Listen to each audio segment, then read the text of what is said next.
So PayPal, for the first time ever, is enabling business accounts to buy, hold, and sell cryptocurrency. Walk me through the launch and what it means for merchants using your platform. Well, Mackenzie, as you know, we have been involved in digital currencies now for the best part of the last 4 years. We have been active on stablecoins for about a year or so.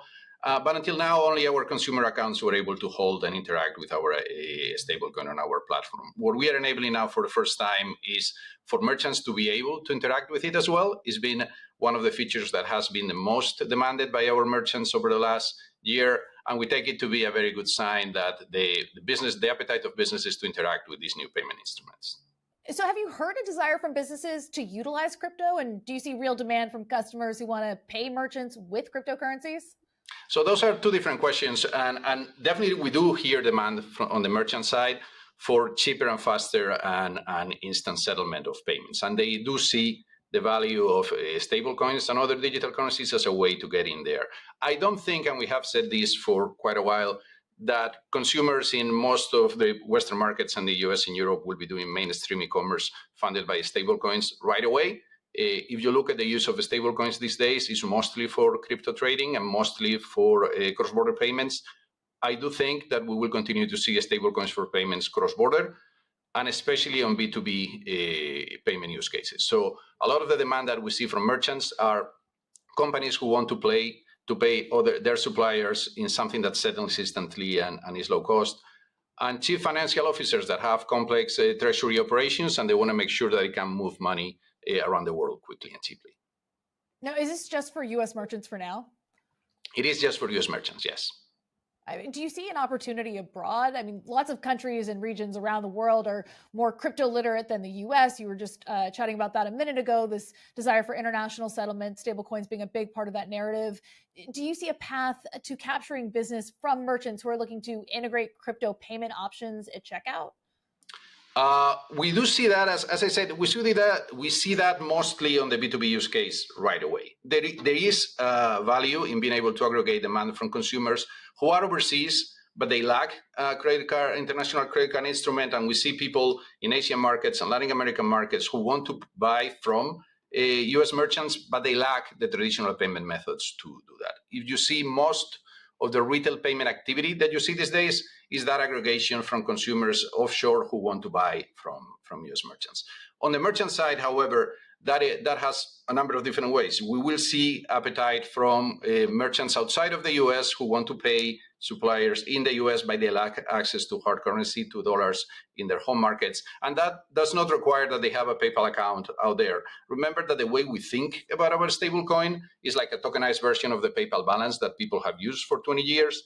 But now you can interact with it without having a PayPal account, and you can send it outside the PayPal ecosystem. So even if only merchants in the US right now will be able to hold the stablecoin and send it out, merchants outside the US will be able to interact with the stablecoin because it's already available in more than 20 exchanges and wallets all over the world.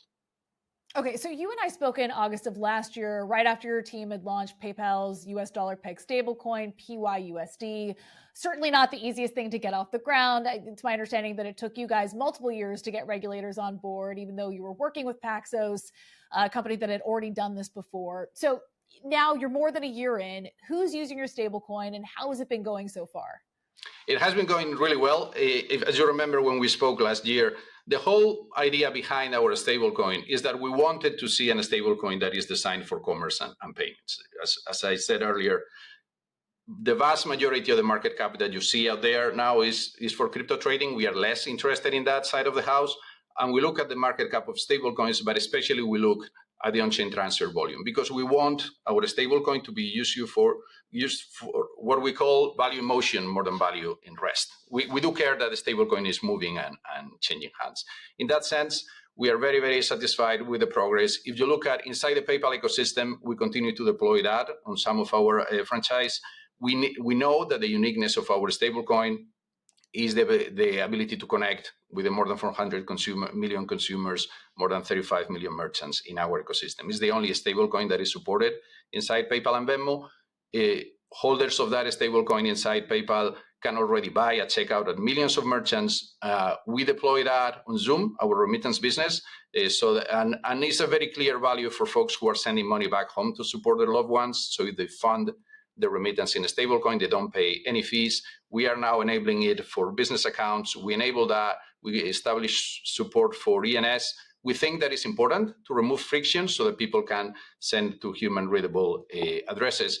And we have seen a really, really nice adoption in the market outside of PayPal. Most of the more relevant wallets out there support the coin. Deploying on Solana was a big plus for us. It's a really good protocol for payments. And as we said, it's available in many of the exchanges worldwide. So very, very satisfied with the progress. Obviously, we're still getting started. Purely looking at market cap, PYUSD hit $1 billion at the end of August. It's down to around $724 million, nearly 30% plunge here. And we haven't seen Tether or USDC have a drop that steep, not even when Tether depegged. Do you see that as any cause for concern? And do you have any insight into the dynamics there? Not at all. I don't think it's a cause for concern. If you look at the evolution, has been a little bit of seesaw with an upward trend. And I think that we will see volume coming up and coming down, but consistently in the long term going up. It is a little bit of law of small numbers. When you have a smaller base, it's obviously smaller market shifts can drive the volume up and down. When we look at the on-chain transfer volume, though, the amount of the stablecoin that has been changing hands every month, we see that going steadily up, which is the metric that we are most focused about. Now, part of what PayPal has been doing to drive user adoption of PYUSD is offering very hefty APY on staked PYUSD. In some cases, we're talking setting the DeFi lending rate to as much as 25% for staking. How long is this sustainable? And do you think that this is what's going to get you competitive with Circle and Tether? I think that the workings of the DeFi ecosystem are they operate in their own ways.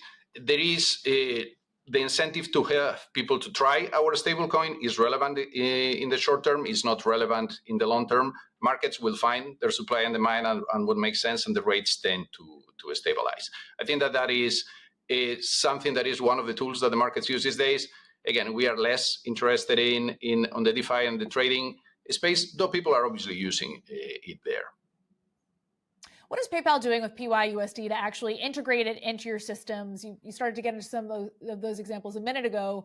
How is this stablecoin going to be beneficial for the company in terms of integrating PYUSD across your different ecosystems to more easily move money internally between PayPal, Venmo, and Zoom? Are there different use cases that you have in mind?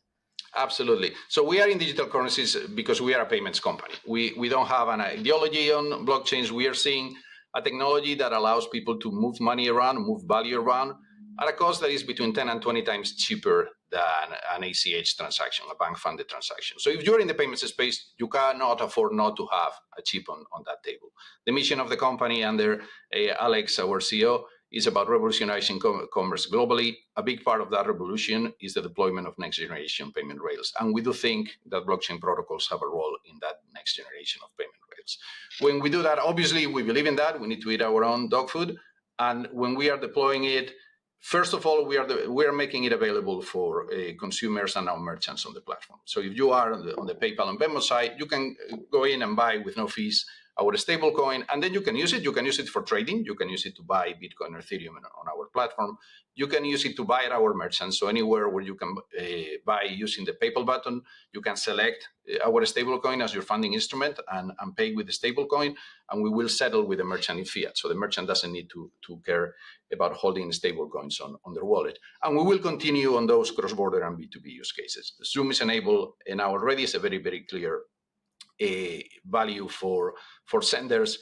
Interoperability of wallets is something where we see a ton of promise. I was in Asia last week. I landed in the Singapore airport, and I didn't have any local wallet out there. I needed the rideshare app to get to my hotel.